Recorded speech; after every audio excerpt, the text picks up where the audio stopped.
तो आज मैं आपको पढ़ाने वाली हूँ। पाठ है हिंदी विश्व शांति की भाषा है। और ये पाठ मैंने लिया है हिंदी की पुस्तक पलाश से।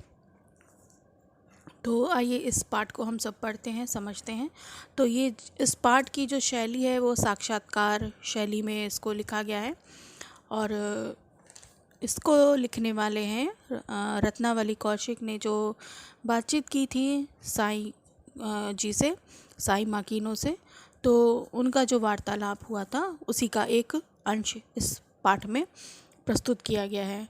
तो इस पाठ का जैसे कि शीर्षक है हिंदी विश्व शांति की भाषा है।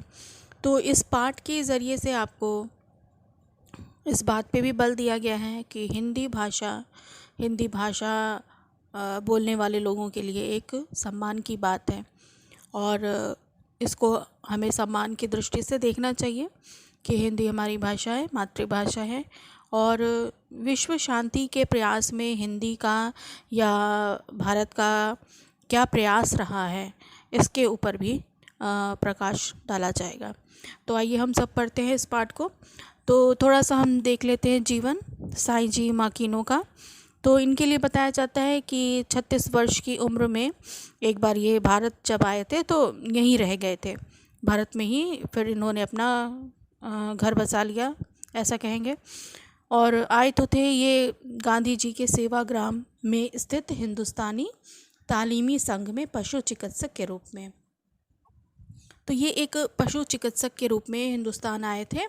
और उसके बाद जो है इनको इतना अच्छा लगा हिंदुस्तान में आकर, यहाँ की जीवन शैली को देखकर, यहाँ का रहन सहन इनको इतना लुभाया कि वापस ये फिर अपने देश जापान नहीं गए।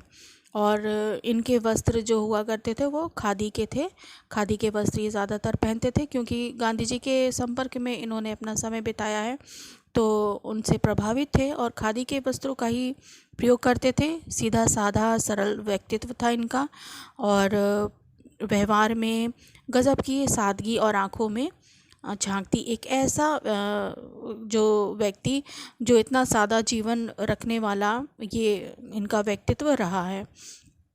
और इनको देखकर ऐसा हमें प्रतीत होता, ऐसा लगता था कि इनका जो मेहनत और इनकी जो निष्ठा है और जो इनका समर्पण का जो अंदाज़ है, लोग देखकर बड़े ही ताजुब करते थे और बहुत ही प्रशंसा करते थे।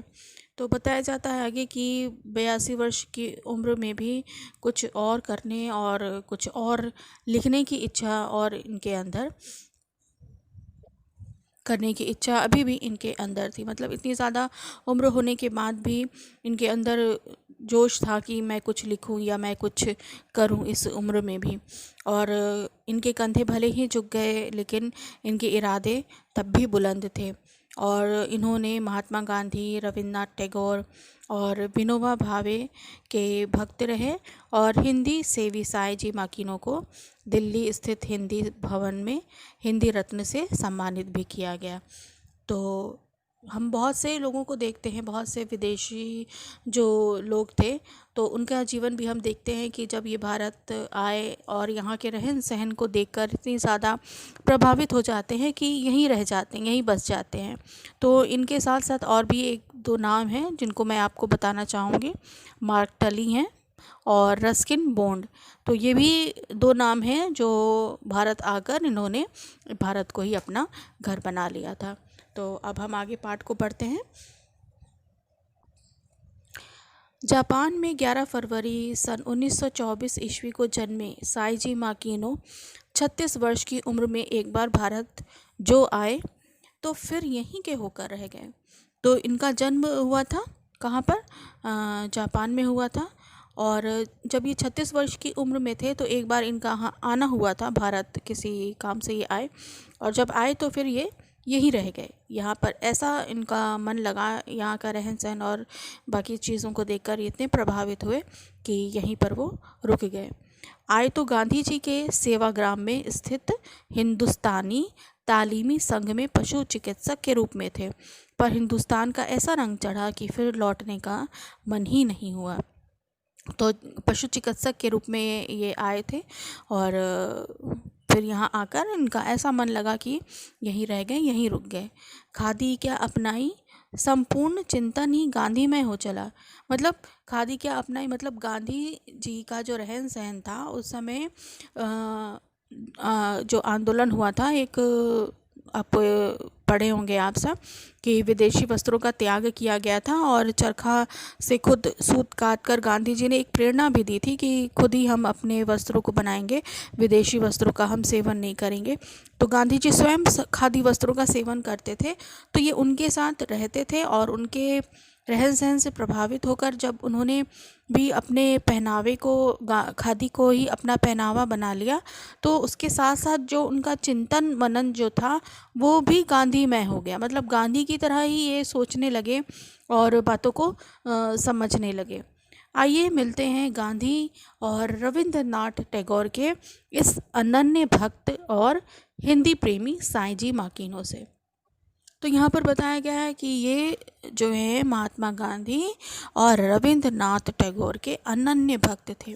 मतलब बहुत उनका आदर मान करते थे और उनके एक अद्वितीय जो है वो भक्त थे। फिर इनकी जो बातचीत हुई है, जो ये बातचीत की शैली में है, साक्षात्कार की शैली में है, इसको किया था रत्ना जी ने। तो उन्होंने ही अपने कुछ अंश को इस पाठ में हम इसको पढ़ते हैं। तो रत्ना जी का प्रश्न है, भारत आने के पीछे क्या विशेष उद्देश्य था? तो बताते हैं ये सन 1958 को ईस्वी की बात है। मुझे फुरेजी गुरुजी ने वर्धा स्थित सेवाग्राम में आने का आमंत्रण दिया। वे सन 1931 ईस्वी से गांधी जी के सहयोगी थे। तो जो ये फुजोई गुरुजी थे इन्होंने ही इनको बुलाया था, साईं जी को गांधी जी के आश्रम में सहयोग के लिए बुलाया था और सेवाग्राम में ही रहते थे। यहाँ एक पशु चिकित्सक की आवश्यकता थी। सोचा कुछ साल के लिए भारत चला जाता हूँ। आज 45 वर्ष होने चले हैं, अब तो भारत ही मेरा घर है। तो ये उस समय की बात यहाँ पर बता रहे हैं जब ये एक पशु चिकित्सा के रूप में भारत आए थे। तब से लेकर आज मतलब 45 वर्ष इनको हो गए, 45 ईयर्स हो गए हैं। 45 ईयर्स से ही ये भारत में ही हैं और कहते हैं कि अब तो भारत ही मेरा घर हो गया है। घर हो गया मतलब इनका देश हो गया है। बाद में फुजी गुरुजी ने ही मुझे रविंद्रनाथ टैगोर के पास शांति निकेतन भेजा। शांति निकेतन में गुरुदेव के साथ रहकर जीवन का अर्थ और सोच की धारा बदल गई। तो गुरु रविंद्रनाथ टैगोर जो कि लेखक हैं, आप सभी जानते हैं, तो उनके संपर्क में भी ये रहे हैं और उनके साथ रहकर इनके जीवन का अर्थ और जीवन की सोच की जो धारा है, मतलब जिस विषय पर इनका सोच विचार इनका प्रभावित हुआ, तो यहाँ पर ये गुरुदेव की सराहना करते हैं अपने विचारों के परिवर्तन होने के लिए। हिंदी सीखने और पढ़ने का सिलसिला कैसे शुरू हुआ? उत्तर, अप्रैल, तो यहाँ पर बताते हैं अप्रैल सन 59 ईस्वी में पणपुर सर्वोदय सम्मेलन के बाद विनोबा जी ने मुझसे कहा कि मैं सेवाग्राम लौटकर हिंदी सीखना प्रारंभ करूं, और मैंने हिंदी सीखना आरंभ कर दिया। तो मतलब जब ये आए होंगे जापान से, तो इनकी तो भाषा थी जापानी, वहाँ की बोली ये बोला करते होंगे। थोड़ा बहुत हिंदी अगर इनको आती होगी, अंग्रेज़ी भाषा जिनको आती होगी तो उनसे ये बातचीत करते रहते होंगे। लेकिन भारत तो हिंदी भाषा देश है, तो हर एक लोगों से संपर्क साधने के लिए, हर एक लोगों से बातचीत करने के लिए इनको हिंदी भी आनी चाहिए। तो फिर वहाँ पर इनको बोला गया कि सेवाग्राम लौटकर हिंदी सीखना प्रारंभ करूं, और मैंने हिंदी सीखना आरंभ कर दिया। उन दिनों सेवाग्राम के प्रेसिडेंट आर्यना यकम हुआ करते थे। उन्होंने आगरा के एक अच्छे हिंदी शिक्षक को मेरे पास भेजा। तो एक हिंदी शिक्षा की भी व्यवस्था हो गई जो इनको हिंदी सिखाने लगे। मुझे जैसे विदेशी के लिए हिंदी सीखना बहुत मुश्किल था। मतलब इनके लिए हिंदी सीखना बहुत मुश्किल है।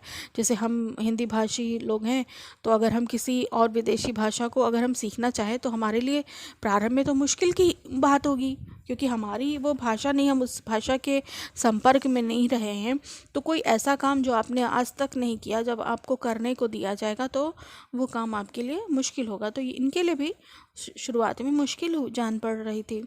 मुझे खराब उच्चारण के लिए बहुत डांट पड़ती थी, पर धीरे धीरे मैंने हिंदी बोलना और पढ़ना सीख लिया।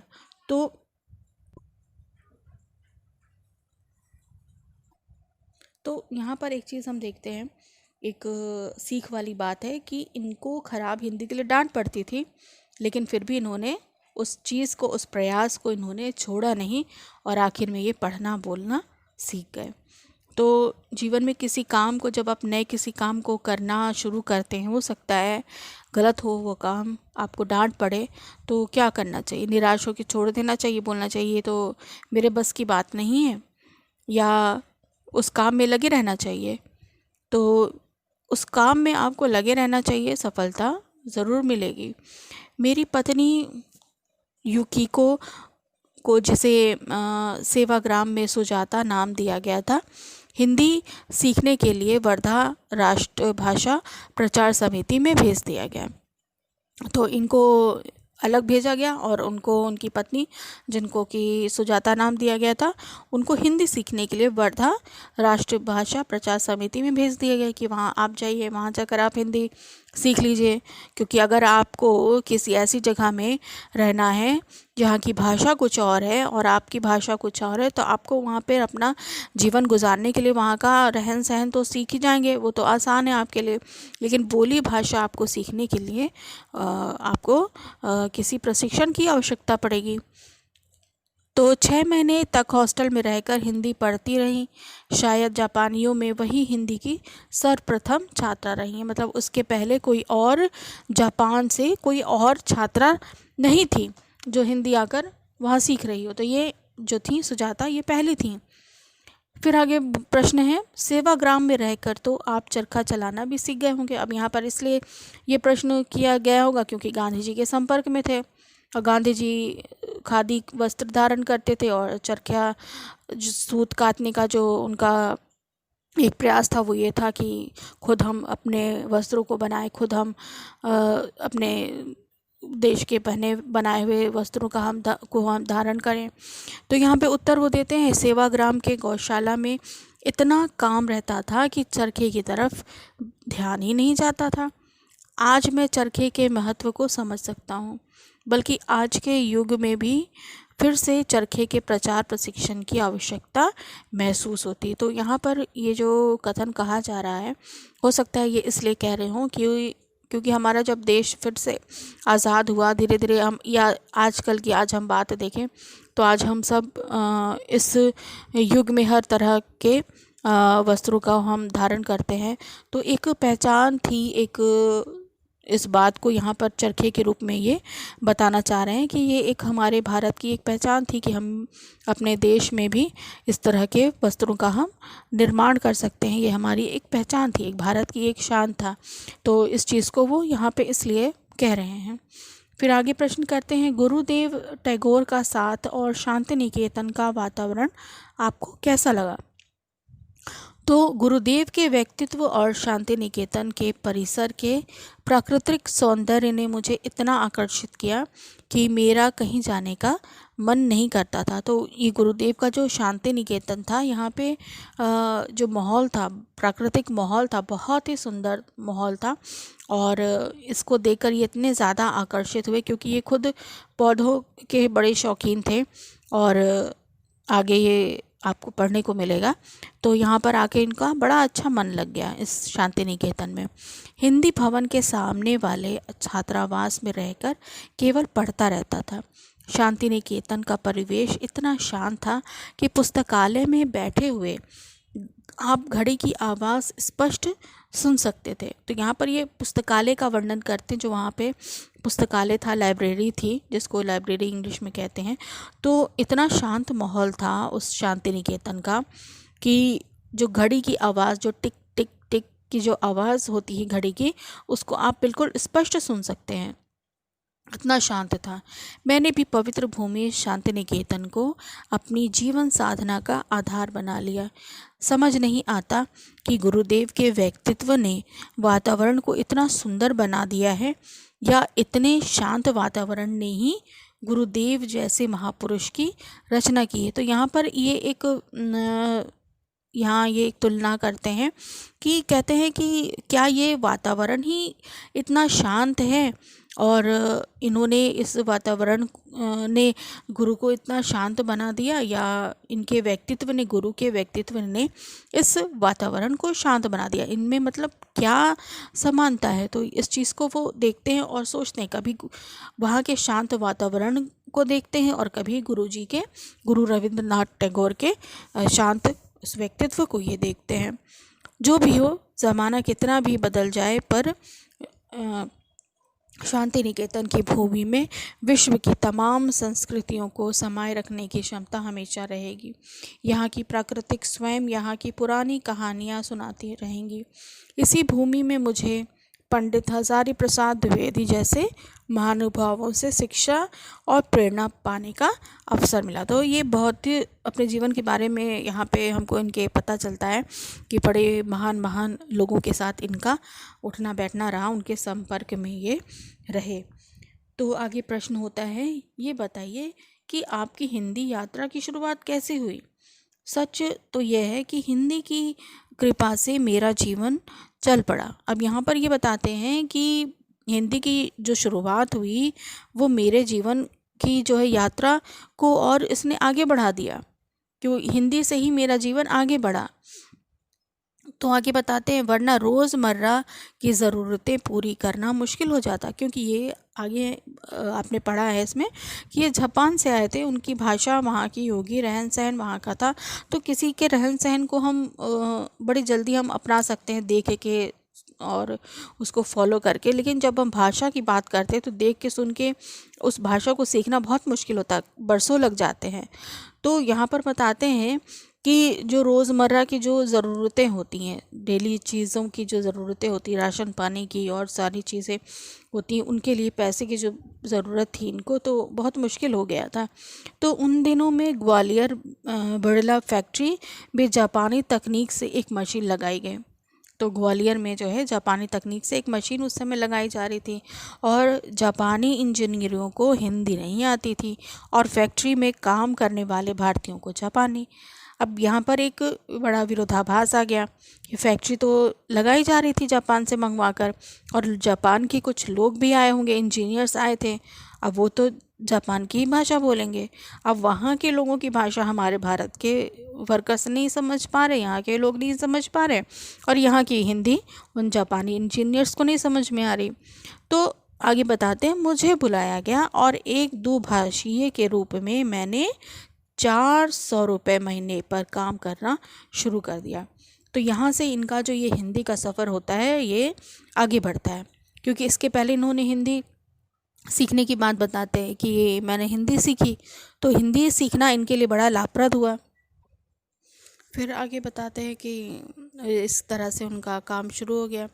इनको महीने में 400 रुपये मिलते थे, और दुभाषी मतलब दो भाषाओं का आपस में अनुवाद करना, जापानी को हिंदी अनुवाद करके बताते थे और हिंदी भाषी लोगों को जापानी भाषा में अनुवाद करके वो उनके बातचीत का वार्तालाप कराते थे। तो यहाँ मैंने 4 साल काम किया और हिंदी में बहुत से लेख लिखे जो विभिन्न पत्र पत्रिकाओं में प्रकाशित हुए। फिर प्रश्न होता है, क्या जापानी और हिंदी साहित्य में कोई समानता है? उत्तर देते हैं फिर ये साई जी, दोनों का लोकप्रिय साहित्य लगभग समान है। लोक साहित्य लगभग समान है। मणिपुर और राजस्थान की लोक कथाएँ जापान की लोक कथाओं जैसी ही हैं। इसका कारण है कि जापान की संस्कृति चीन और भारत की मिश्रित संस्कृति है।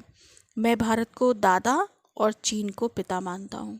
हिंदी विश्व शांति की भाषा बने और मैं जीवन पर्यंत इससे जुड़ा रहूँ, यह मेरी कामना है। तो यहाँ पर इस चीज़ को वो बताते हैं कि दोनों ही जो देश है उनका जो लोक साहित्य है तो वो लगभग उन दोनों में बहुत समानताएं हैं। वहाँ मणिपुर और राजस्थान की जो लोक कथाएं मतलब लोगों के बीच में जो प्रचलित कथाएं होती हैं, छोटी मोटी कहानियाँ जो होती हैं जो हम सुनते आते हैं, तो वो भी जापान की लोक कथाओं जैसी ही हैं।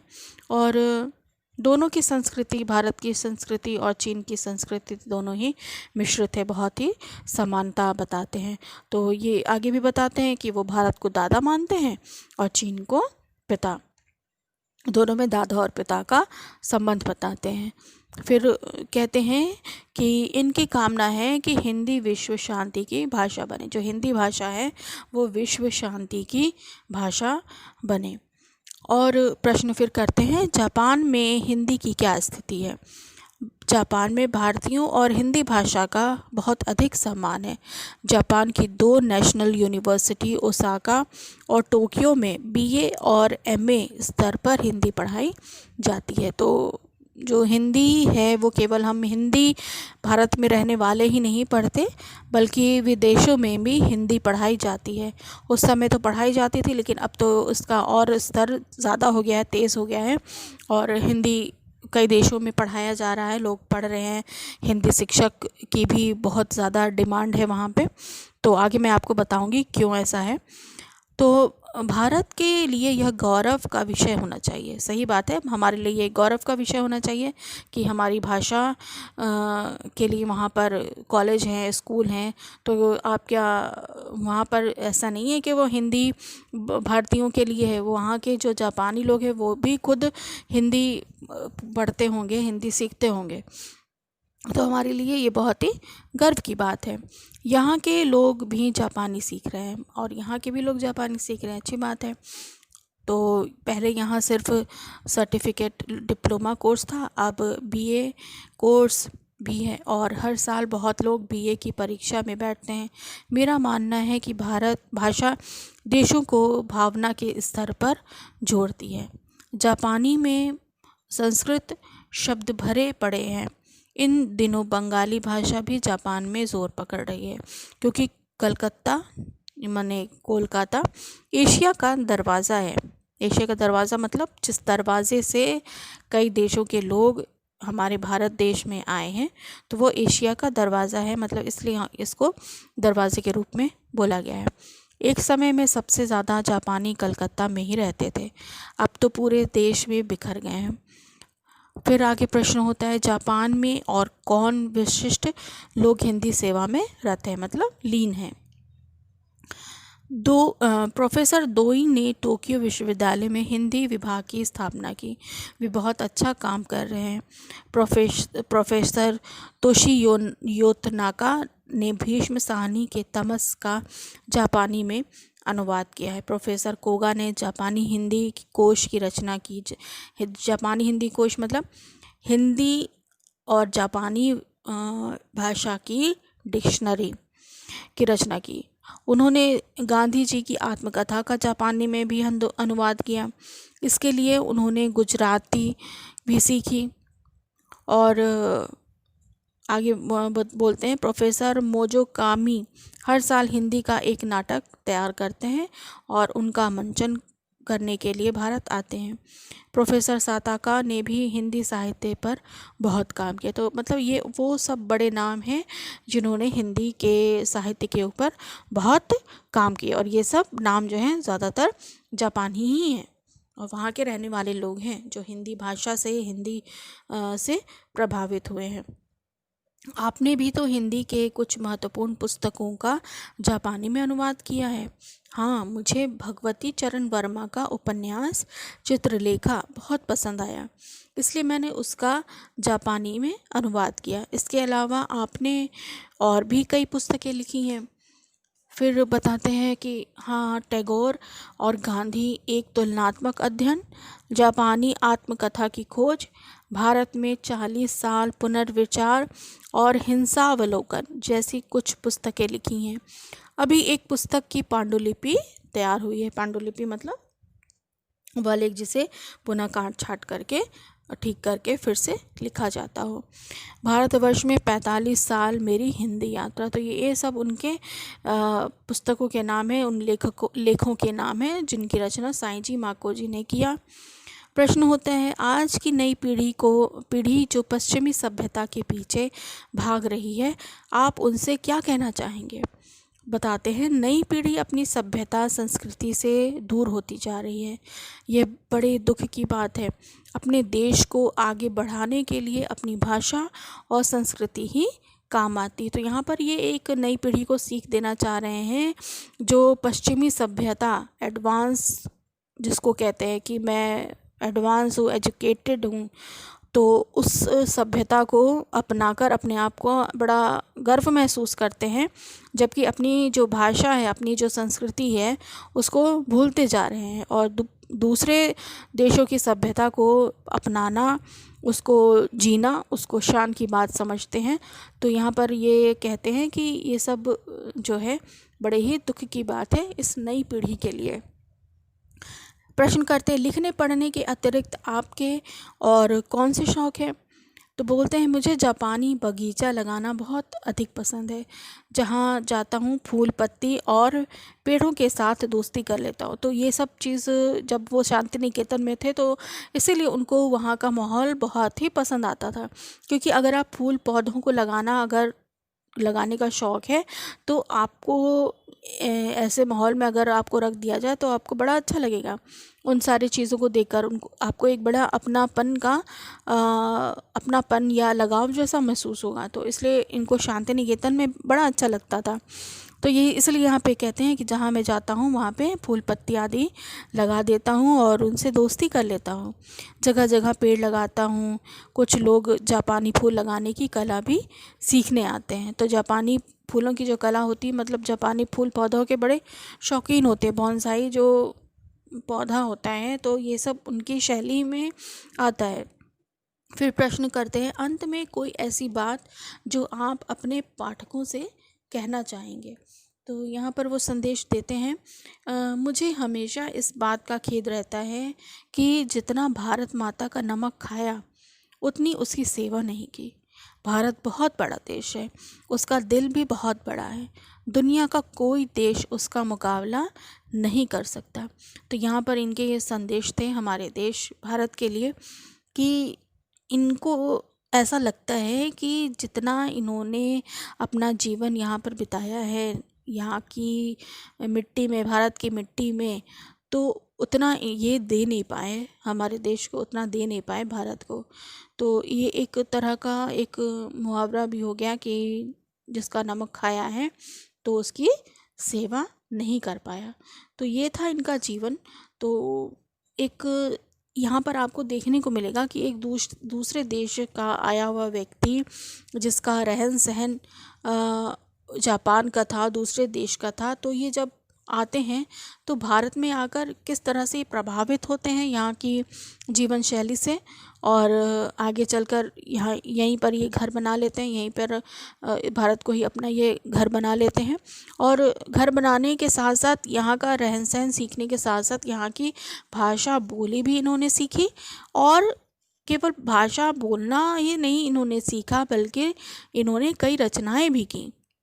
हिंदी भाषा में इन्होंने कई लेख लिखे और इनको भारत रत्न से पुरस्कार से भी इनको सम्मानित किया गया। तो ये बहुत ही भारत के लिए गर्व की बात है कि कोई विदेश का नागरिक यहाँ आकर आपके देश में रह जाए और इस देश से ऐसा जुड़ जाए कि इस देश को, आपके देश को अपना देश मानने लगे। तो बहुत ही गर्व की बात है।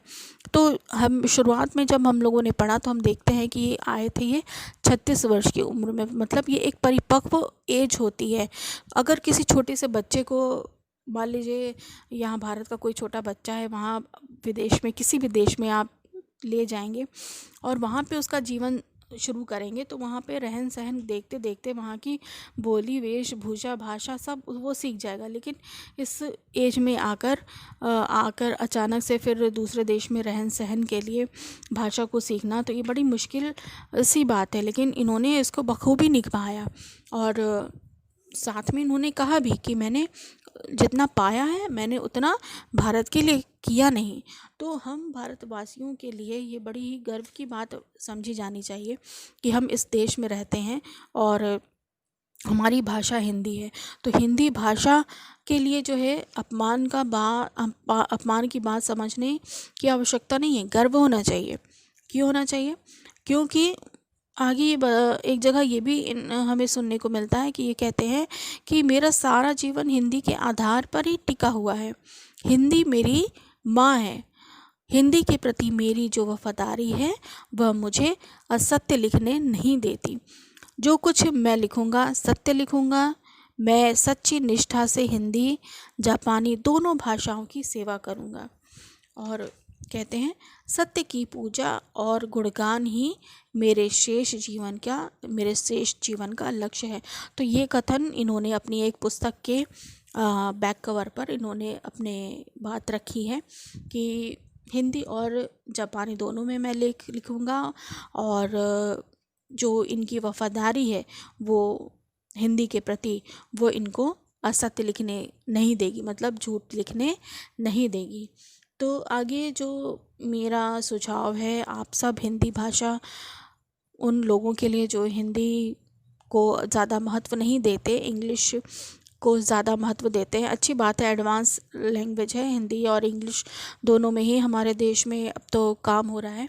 लेकिन अगर हिंदी को भी आप आधार बनाकर रखें तो हिंदी में भी आपका बड़ा ही उज्जवल भविष्य है।